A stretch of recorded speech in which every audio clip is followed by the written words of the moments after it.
അതിന്റെ മേലെ ലാൻഡ് ചെയ്ത പോലെ വലിയൊരു വിമാനവും കണ്ടാൽ അതൊരു കെട്ടിടമാണെന്ന് അറിഞ്ഞാൽ ആരും ഒന്ന് ഞെട്ടും.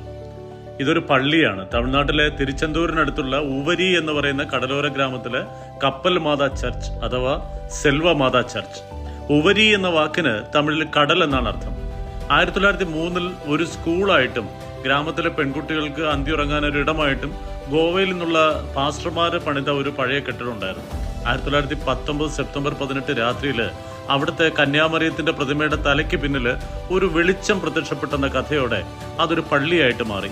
പിന്നെ എല്ലാ സെപ്റ്റംബർ 18-നും മാതാവിനെ രഥത്തിലേറ്റി ഗ്രാമവീഥികളിലൂടെ വലയം വെക്കുന്ന ഉത്സവം ആരംഭിച്ചു.